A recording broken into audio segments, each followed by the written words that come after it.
see from above the world. So being to say, nervous system, backbone, there is nothing. He says, from headache, I got some pain in the back, above the world. We see above the world. From within outwards, it's a deep seated chronic condition. You give medicine. You slowly absorb from inside to outside.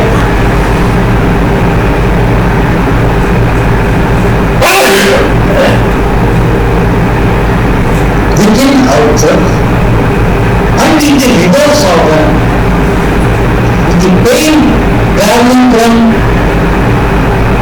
leg to hips.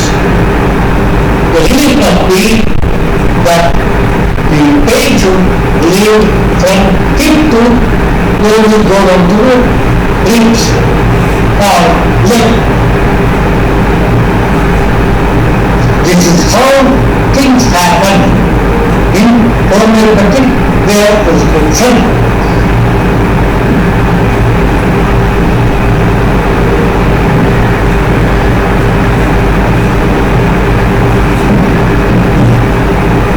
Other ways are irregular and open to suppression.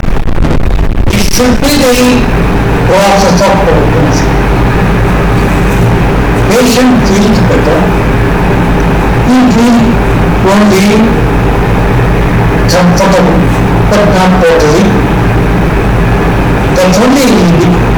But as a disease, it has chosen the patient who's a chronic condition. You will give the medicine to a person who's acute condition, not the treatment. But you will know how the prognosis has happened.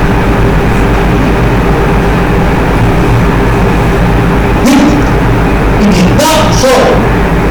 That is, the happenings of irregular open to suspicion means either the patient must be wrong or the prescription must be wrong.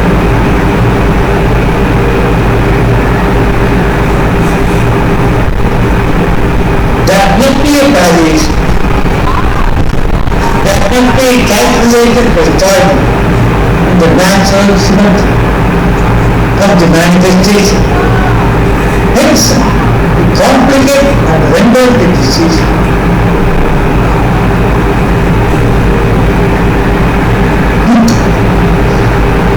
intractable. If the prescription is wrong, or patient's instructions taken when is wrong, resulting in the wrong prescription, these all things happen. The patient feels more discomfort than what he was in earlier. The manifestation seems to be complicated and render the disease intractable. So this is how the observations trying to put up positive conditions. Never. Something your observations. It all depends upon your observations. Actually, Lordship, I promised to give you about the different aspects of mental symptoms of the brain, heart. The modern physicians have started giving different versions or meanings to the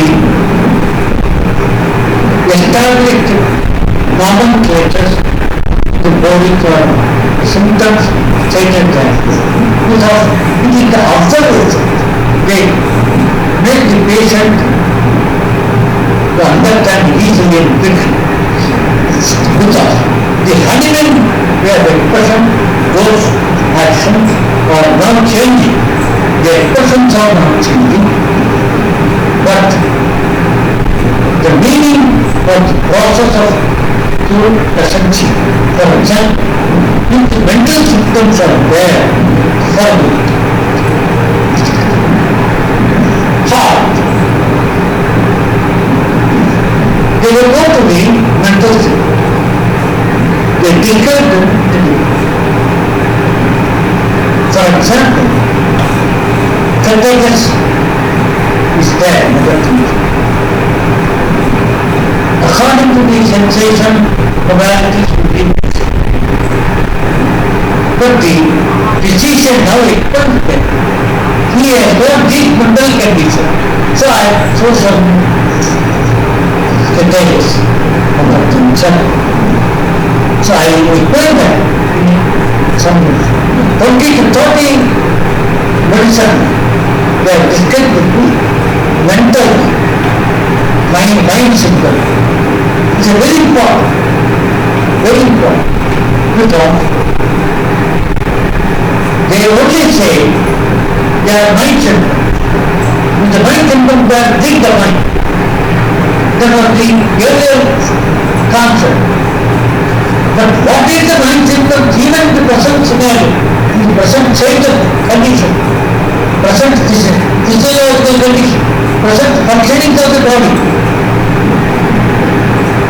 present habitat, all these things have been related in beautiful ways by the modern physician. Okay. Well, Madam Kumar, thank you very much for kind listening. Thank you very much.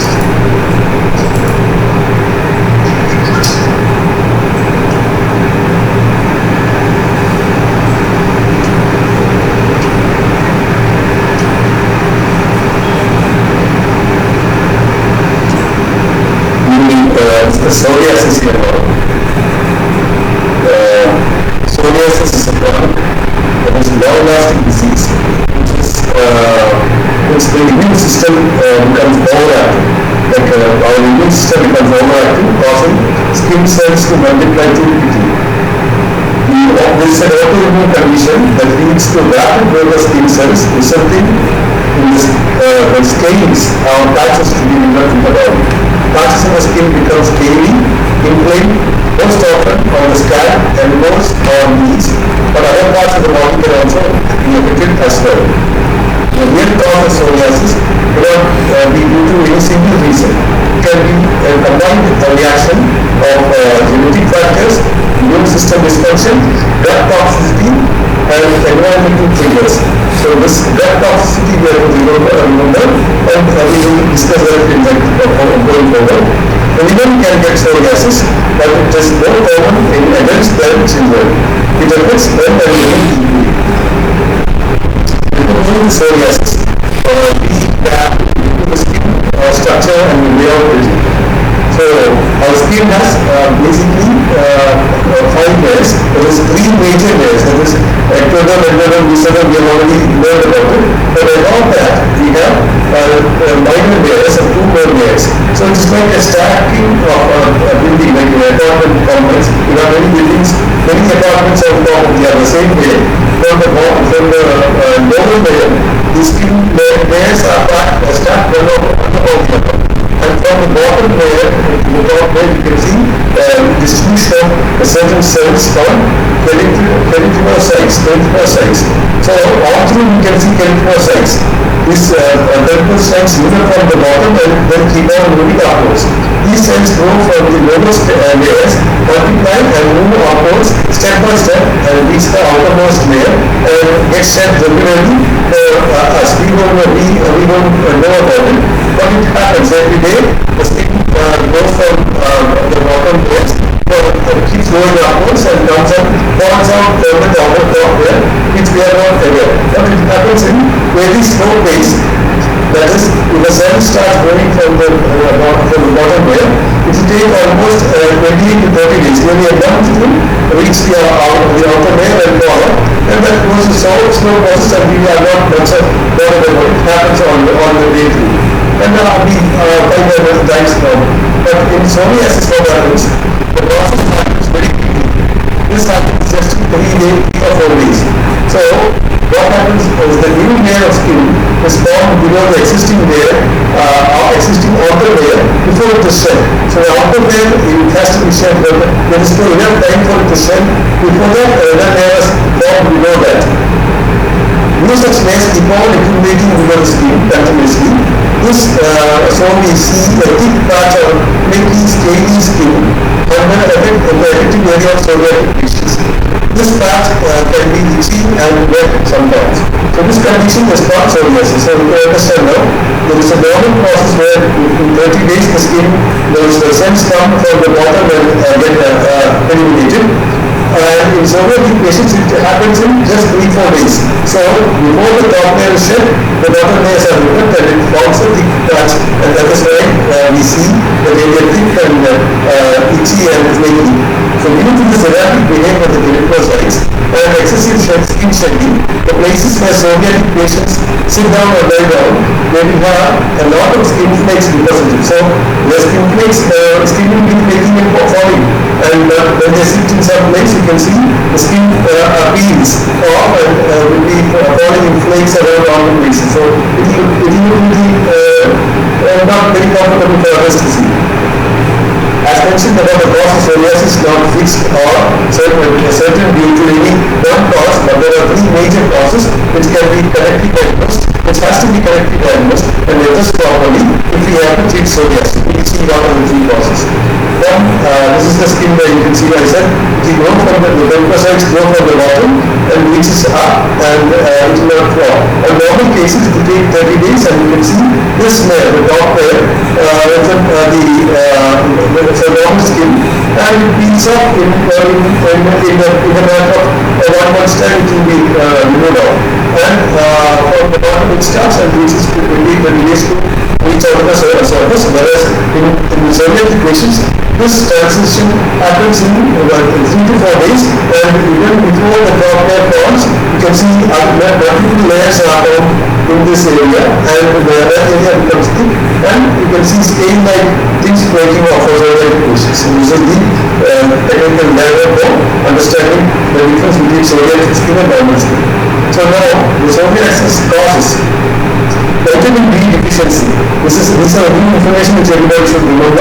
Vitamin D deficiency can be one trigger factor for psoriasis, but that is not the only factor. So vitamin D deficiency.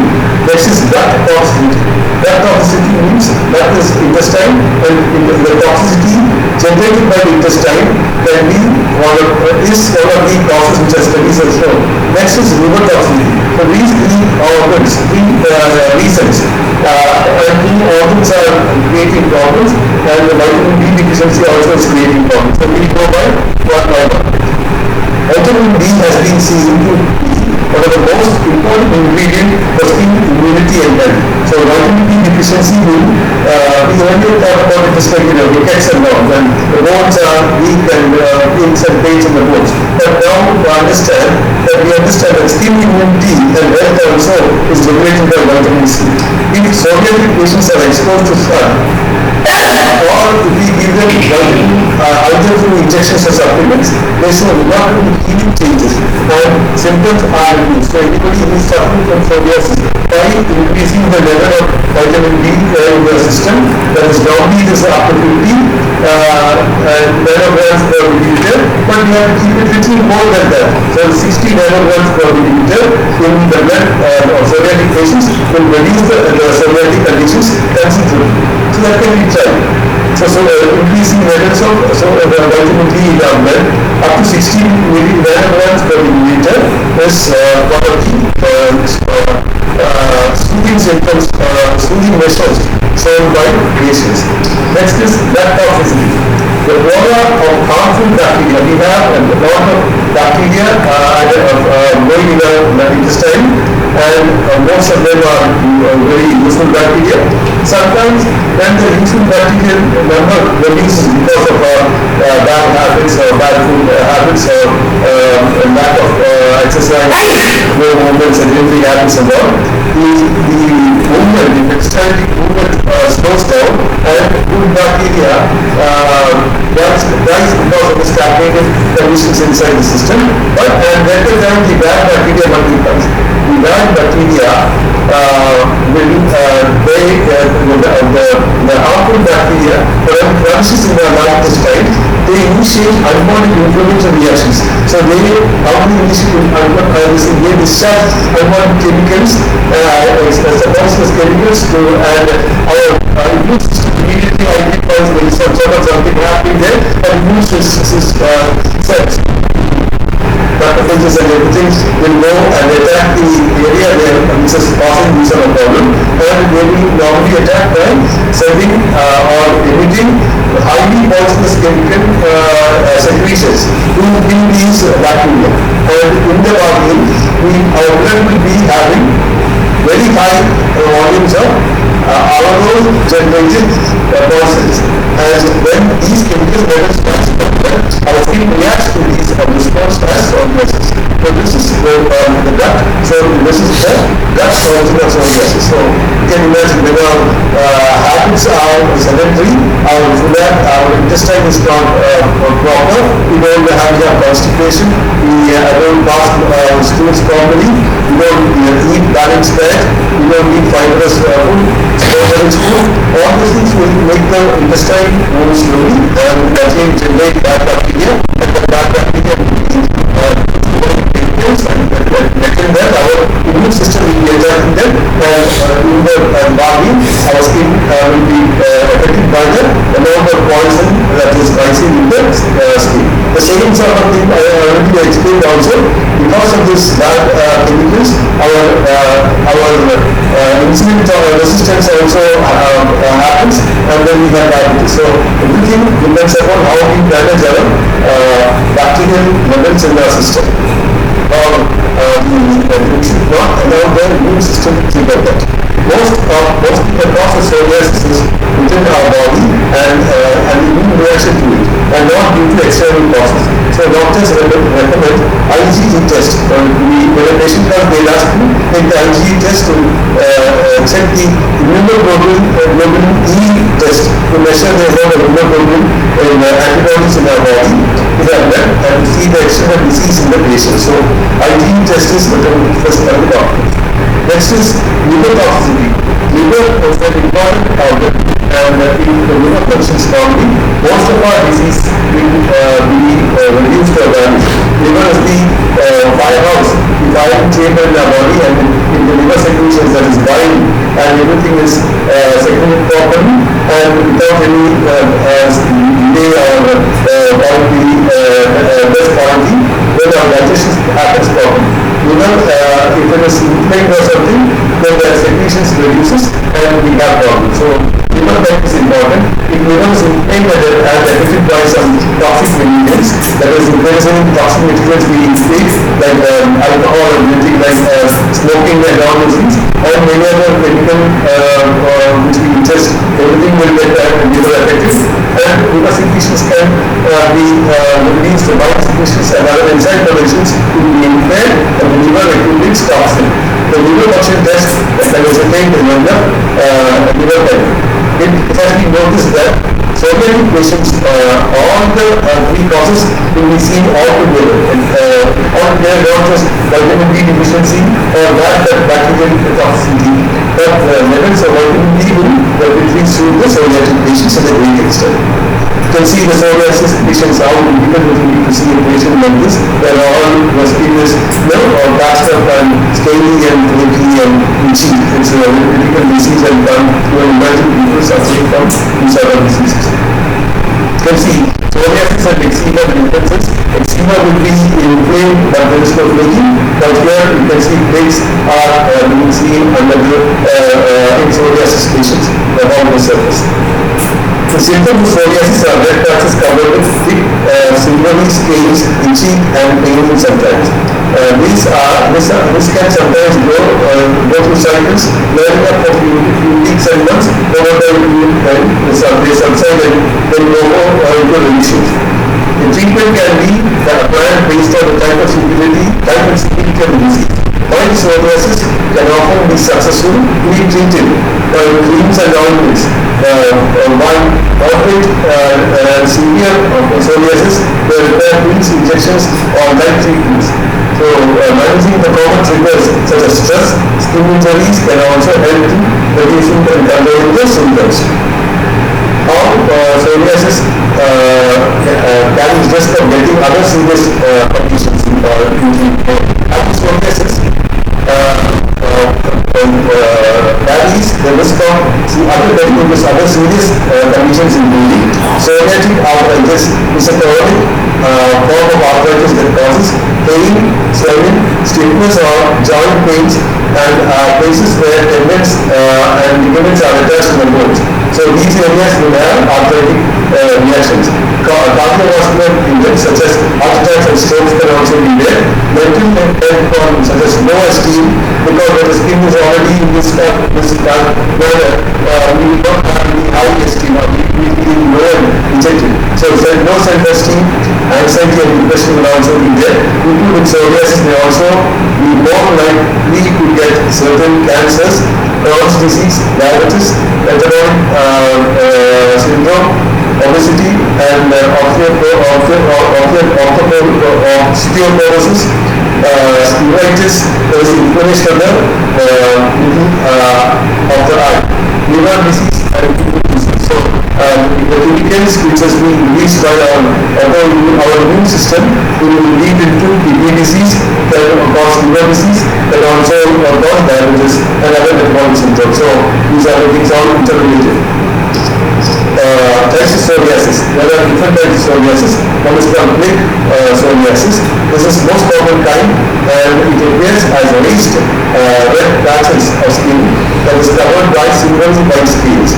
The patches usually develop in symmetrical pattern into the body and tend to appear on the scalp, tongue, and limbs, especially in the elbows and knees. Then there is guttate psoriasis. This type usually appears in children or young adults and looks like small red dots, especially on the torso or limbs. Outbreaks often is triggered by an upper respiratory tract infection, such as strep throat and sore throat, which is the infection of the throat and tonsils caused by group A, Streptococcus bacteria. So this is a strep throat or sore throat by Streptococcus bacteria. Psoriasis will be like this, like patches here and there, like elbows and the wrist area, you can see these are the big psoriasis. In guttate, you can see it will be like small dots here and there in the torso and everywhere in the body, and see mostly in patients. Pustular psoriasis. This is a type of psoriasis filled with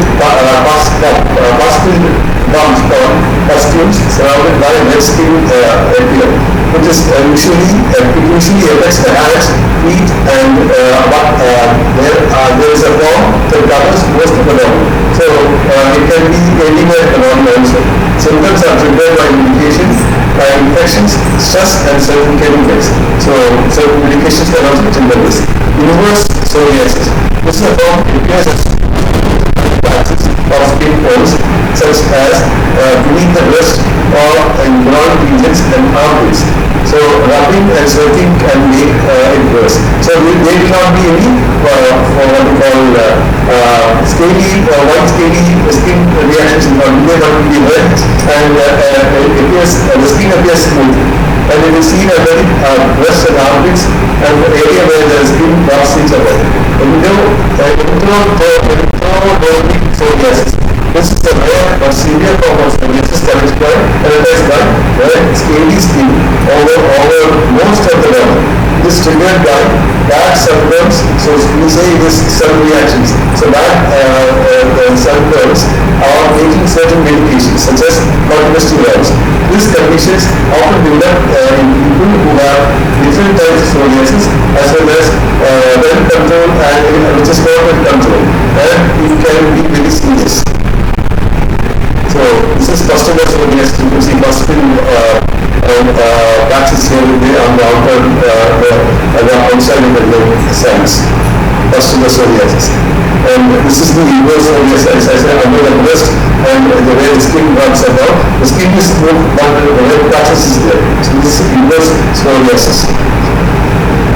this is the throughout the service which you can see is very difficult to think about and imagine that a patient having these sort of things, but this is a psoriasis all over the skin.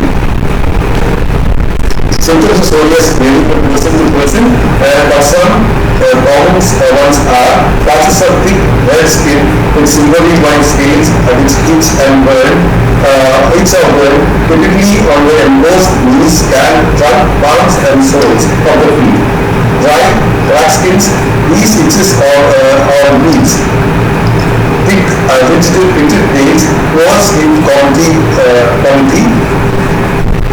This is psoriasis of the knees, nail corners are on the massive infected fungus, but actually it is psoriasis of the nails. Some patients have related conditions called psoriatic arthritis, which can be characterized by stiff, swollen or painful joints, neck or back pain, and actually heals pain. If one has a symptom of psoriatic arthritis, it is important to see a doctor soon, because untreated psoriatic arthritis can lead to irreversible damages. Symptoms of psoriasis can come and go. The patients may find that there are times when their symptoms get worse and it's called flares, followed by times when they feel better. So it will come and go, and sometimes it present, sometimes it will be silent. So psoriatic arthritis, the patients will have their joints all paining, and small joints and maybe joints of the body with pain. Psoriasis is an immune-mediated disease. So the causes of psoriasis, which we have discussed, and we are talking about the immune-mediated disease, which means our body's immune system starts overacting, causing problems. If one has psoriasis, his immune cells become active and produces molecules that set off rapid production of skin cells. So we have already said that the keratinocytes will be multiplied. This is why the skin in people with disease is inflamed and scaly. It is not fully understood what triggers the body immune system cells and its activation. So we discussed it is a joint activation of all the causes, but it is known that it involves a combination of genetic and environmental factors. Many people who with psoriasis have family history of the disease, and researchers have pinpointed that some of the genes that may contribute to development.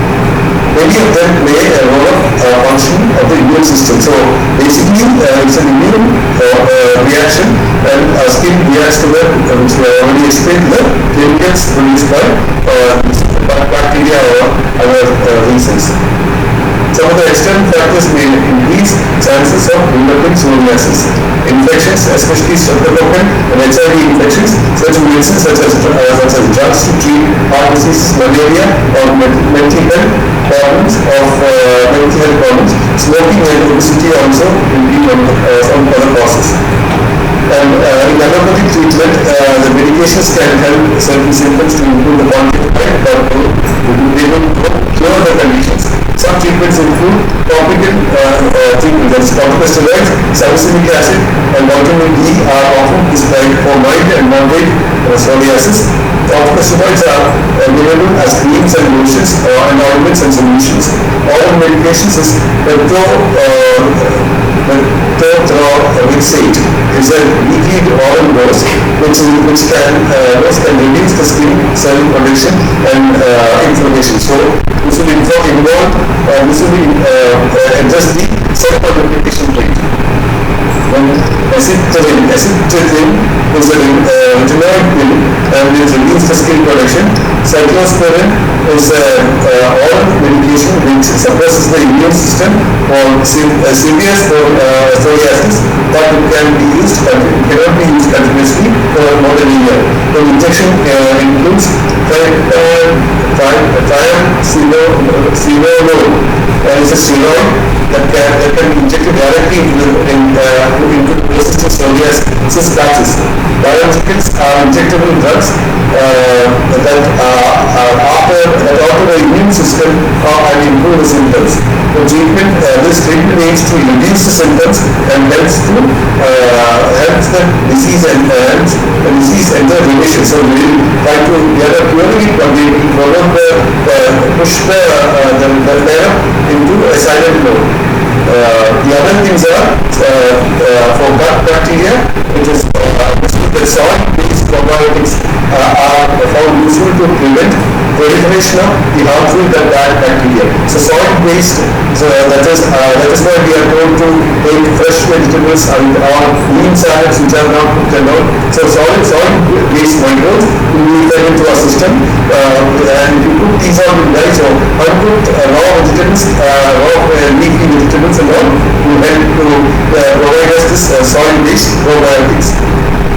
Homeopathic remedies, you will see for psoriasis. Homeopathic remedies for psoriasis are selected based on unique characteristics of patients' conditions, including the appearance of skin lesions, their locations on the body, and any emotional or environmental factors that may influence the patient's health.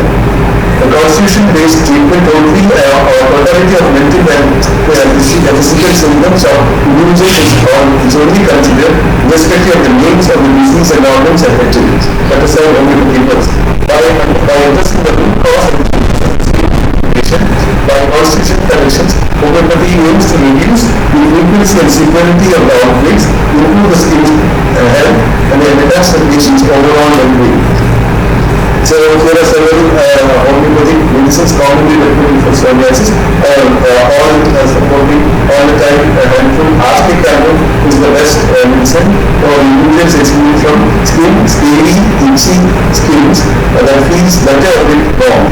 It is often prescribed for skin conditions that worsens during night and in cold weather. So arsenic tablet for these sort of symptoms works to a good extent.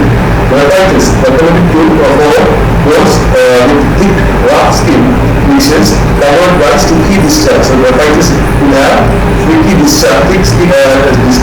discharges.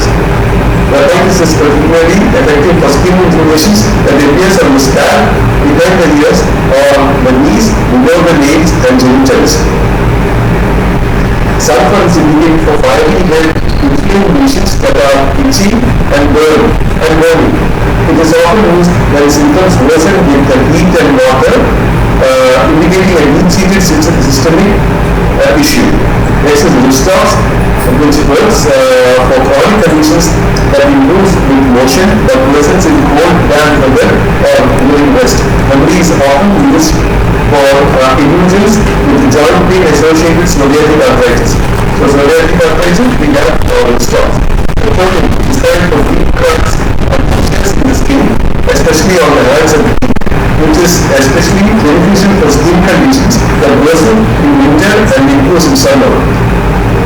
The protein, we use it for dry skin. So Sentia, effective for chronic skin conditions that appear in your skin folds such as under the arms, behind the knees, or in the ground. It also recommended for individuals who feel better with exercise and goes with cold damp climates. Captadeca, best for individuals with chilly, clammy skin and a tendency to sweat easily, especially on the scalp. Captadeca was suited for people who are easily fatigued and craving sweets. Strepsirrhinium is known that it works as an anti-inflammatory remedy. So it works on the inflammation of the psoriasis patients. Then it is mostly used on scalp psoriasis. Methelium is a flowering shrub used in homeopathy for thick, crusty plaques. It is poisonous to humans and ingested opposite to the skin. The homeopathic potency treats psoriasis. So, as every other homeopathic drug, it is also a constant plant origin medicine, and it is in homeopathic potency it treats the psoriasis. Whereas Emisparis and sickness are the things. Then itching on the back of the finger joints. And unhealthy skin. Chilblains reveal in open air, pain eruptions on the fingers and hands, itching and stinging. So borax is for the joint, unhealthy finger joints, chilblains, and skin eruptions and itching and stinging eruptions. Arsenic iodine, the psoriasis is dry scaly itching, not exfoliation of skin to dark skin, and leaving a raw, exuding surface bleeding. So the stage may come and there will be exuding also. So arsenic disease and piosis, the eczema of the ear, water using itchy and worse on washing. So arsenic thyroid, psoriasis is associated with adiposity, that is fat skin. Fat cells, the skin dry, impoverished, then cold hands and feet. Eczema, piosis, the lupus, itching without eruption and worse at night. So thyroid is used for such conditions. Other commonly indicated conditions are Roxol, Antifa, Chrysodium, Lycopodium, Lactum, Aceticum, and all of others. So this is the small discussion about psoriasis, and we will stop here. So thank you very much for listening, and I am handing over to Mr. Sir. Sir, excellent sir, very nice. Thank you very much. Suresh Kumar. Suresh. Yes sir. Suresh sir, you can take. Yeah, everything.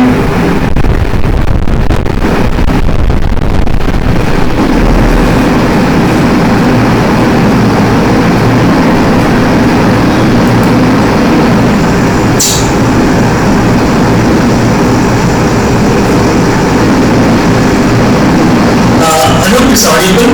Yes, yes. Very warm good evening to all board members, and today we'll see small topic from anatomy and physiology. We'll see from physiology, and the topic will be metabolism. The metabolism is very important from the point of view of input and output, or in our computer language what they say input and output. Same way, metabolism is very important for the body, growth, repair, and then extras which has to be drained out from the body system. So for this, this chapter is very important. So what is metabolism? So first question is analysis of mind. It is defined as a biochemical changes which occur in our body in order to maintain the vital functions. So in order to maintain the vital functions, this is the biochemical changes which occur in the system or organism is known as metabolism. Metabolism is classified into two categories. One is anabolism, the other is catabolism. It is divided into anabolism and catabolism. What is anabolism? Anabolism is a constructive process. It's a building up process. It leads to building of fresh tissues from nutritive materials of the nutritive contents and materials of the foods. So it's a constructive process. So from here, the nutritive values are converted from the food is converted and nourishment is rendered to the tissues. So this is called as anabolism, and the reverse is catabolism. It is a destructive process. Or rather, I will not say destructive process, it's a breaking down process. It's a breaking down of the worn out issues and removal. Whatever is worn out, whatever the worn out issues are there, they are removed from the system is known as a catabolism. For health, both this constructive process and destructive process, that is anabolism and catabolism, has to maintain the proper balance. For a very good health, this two process has to be in very good balance. So when ill health is observed or the disease is observed, so disease is the phenomenon resulting from the upsets in the balance or disharmony between this two ends, that is anabolism and catabolism.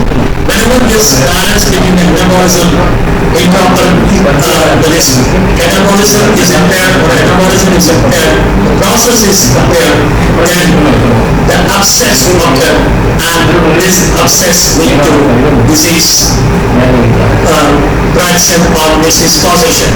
So this is about the brief about what is metabolism, what is catabolism and what is anabolism. Anabolism and catabolism.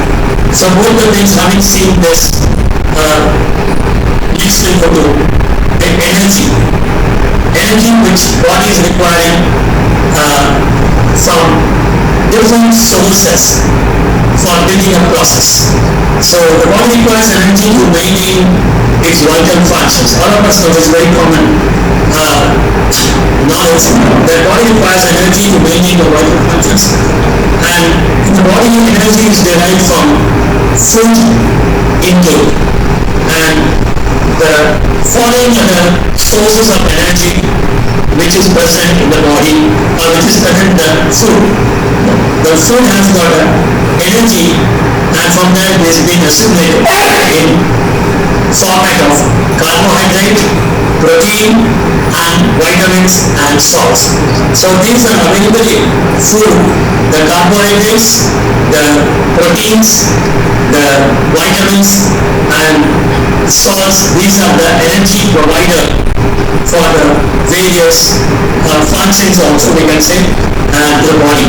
So these are the food is the source and from that these are the processed.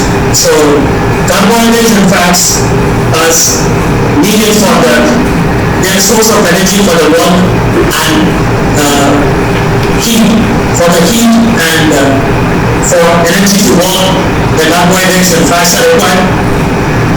And protein is a source of energy for growth and repair. So protein is a source of energy for growth and repair. Then vitamins and salts. Vitamin salts are the source of energy also for the vital functions. So we need all the things for our vital functions. So carbohydrates are essential, proteins are also essential, and vitamins and various salts are also essential for the good health or let us say vital functioning of the body. So how this energy is when supplied, how it is measured, that is next. How the quantum is measured, that is measured in the form of calorie. The calorie is the unit, which is defined as an input unit. So calorie is defined, this energy requirement of the body and the energy value of the food is expressed in terms of the heat, and heat is measured in the terms of the calorie. So body requires heat and heat is measured in the terms of the calorie unit. So calorie is defined as the amount of heat that requires to raise 1 liter of water to 1 degrees, 1 centigrade. So this is the physics or chemistry of it. So I give the definition of calorie, that is the amount of heat required by 1 liter liter of water to raise to the temperature of 1 degree centigrade. Okay. But all the energies are expressed in terms of the calories, because measurement of it is done in the terms of the calorie. So, just to give example, 4 calories is approximately required for 4 calories of heat is can be sought or can be obtained from 1 gram of the carbohydrate. So 1 gram of carbohydrate, we can draw approximately 4 calories of the heat. Then coming to next source of energy, which we call protein. Protein is another source which supplies 1 gram of protein gives approximately, here it also gives 4 calories of the heat to the body. Then coming to fats. So the fats, 1 gram of fats also give approximately 9 calories of the heat to the body. So just in the academic interest, I am giving you what is the quantum of energy in terms of calories, which is drawn from the various inputs like carbohydrates, proteins, and fats. So what we're saying is how energy is being drawn from food in different forms, and how it is absorbed in terms of chemistry measurement also. Let's go to basics of metabolism. First is known as basal metabolism. The first we'll go to the basal metabolism. What is basal metabolism? So basal metabolism is known as minimum amount of energy required by the body during the period of complete rest. Whenever our body is in rest, what the amount of quantum of energy required by the body is, that minimum quantity is known as basic metabolism. Because even during the rest, the amount of energy required to maintain its vital functions like beating the heart, the digestive functions, etc.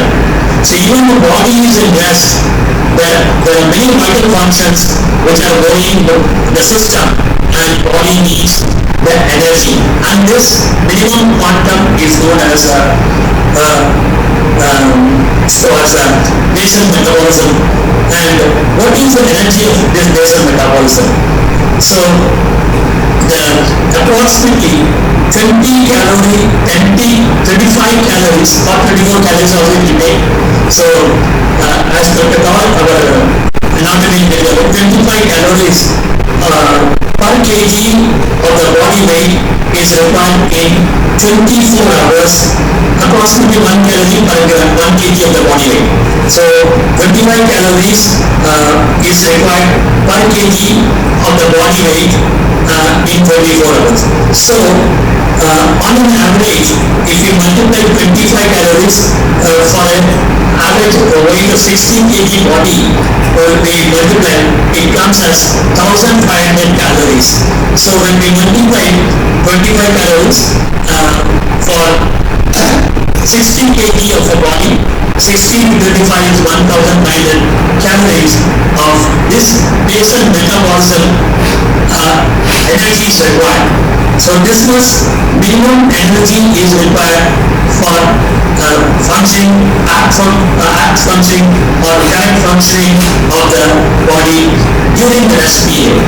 Now apart from the rest period, we need, in addition to this, 1500 calories of the are required for the different activities of the body. So if we take basal metabolism as 1500 calories for the rest period, and for the active period, if we take add on to 1500 calories, then total energy requirement per day will be for 60 kg of body will be approximately 3000 calories will be required per day for a 60 kg of body. So this is how I explain the basal metabolism. So approximately for the 25 calories is required per kg of the body for 24 hours, and which comes 1500 calories. and for plus 1,500 calorie for active period for doing our work and other activities. So in all total we require minimum of 3,000 calories of energy for our maintenance and active standards to be maintained. So this is the metabolic rate is the minimum at during rest. We have to understand metabolic rate is minimal during the rest, and this metabolic rate will go up with increase in body temperature like fever, and decrease. It can decrease this metabolic rate will decrease with the body temperature, like we live in cold climate, winter season, and when we do increase muscular activity, and then when there is an increased secretion of thyroid hormone. So under these conditions, under these factors, metabolic rate is increasing or decreasing. So I can repeat, whenever there is a body temperature increases, then increase in metabolic rate is happened. Whenever body temperature decreases, then decrease in metabolism rate happens. And whenever you do muscular activity, extra or strenuous activities, stressful activities, then increase the metabolic rates happen, and with the metabolic rate enhances on account of the secretion of the thyroid hormones also. So these are the in brief about the basal metabolism. So this is in brief and short about the basal metabolism. Having seen basal metabolism, we will go into one more metabolism before giving close of this today's day. So next we go to carbohydrate metabolism. We'll see in a very simplest format. We will not go deeper into it, but in a very simplest format, we'll see the carbohydrate metabolism. The carbohydrates are present in the foods, and vegetarian foods contain more carbohydrates than the non-vegetarian foods, and carbohydrates are classified into three categories. First is polysaccharides, which includes starch, cellulose, and glycogen.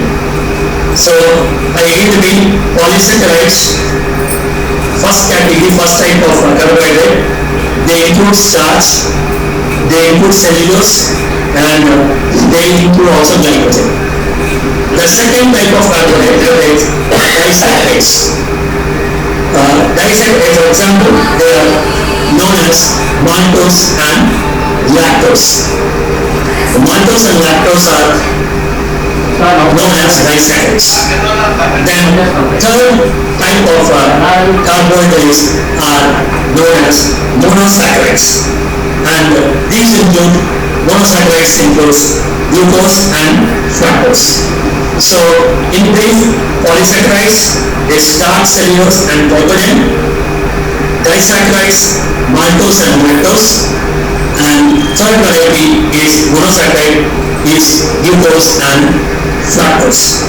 So having known the three varieties of the types of the carbohydrates, how these are assimilated in the system or how they are processed in our organism, then let's come to go further.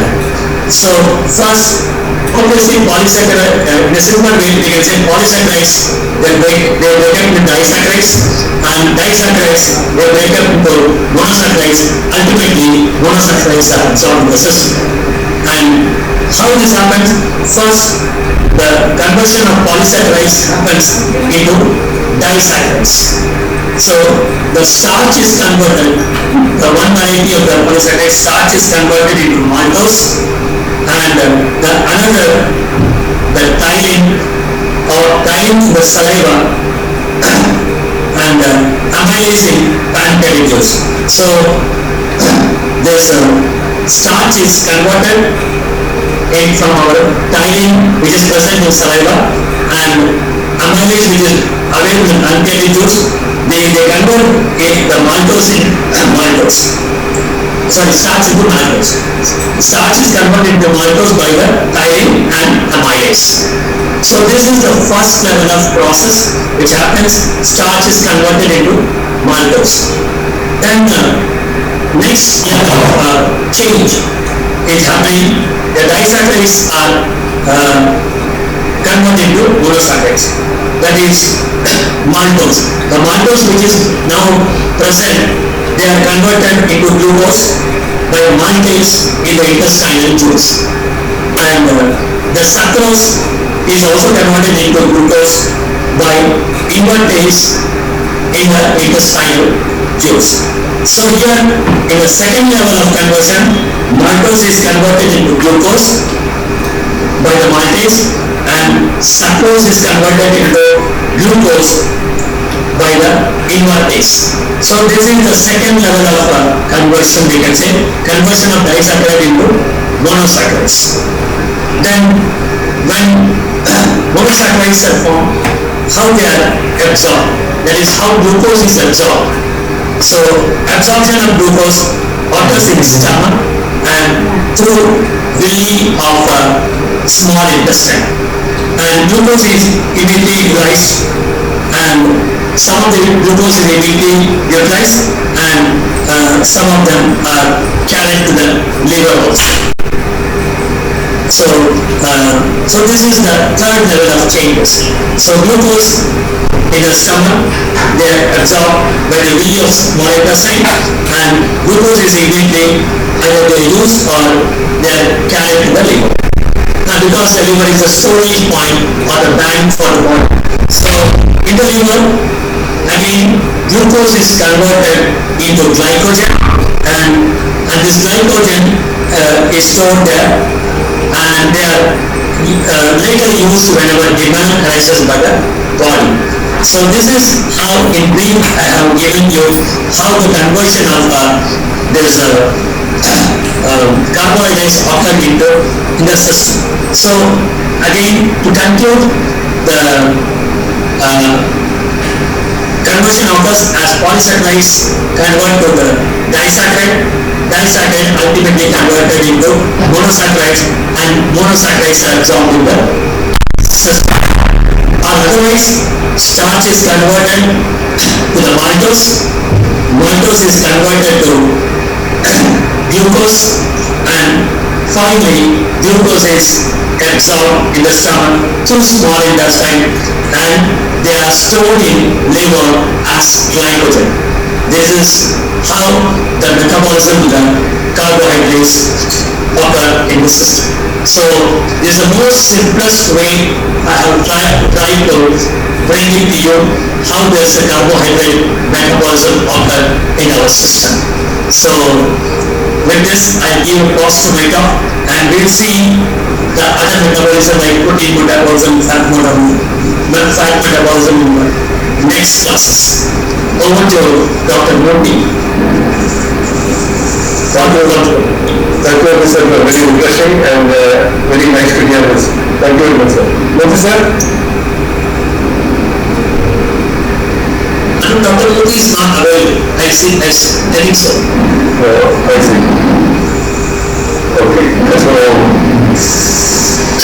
So sir.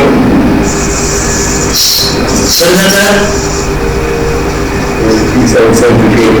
He's not well, I think. He's having bad cold also, but just come and attend the class.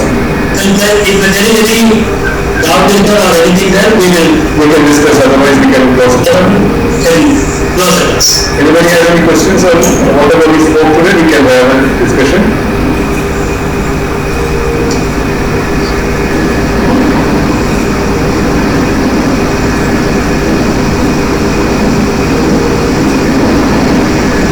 Looks like nobody is responding. What shall we do, sir? Okay, are you calling today? Yes, sir. Okay. Okay, we'll meet next class. Yes, sir. Thank you. We'll meet next class. Thank you. Thank you, sir. Thank you so much. Thank you.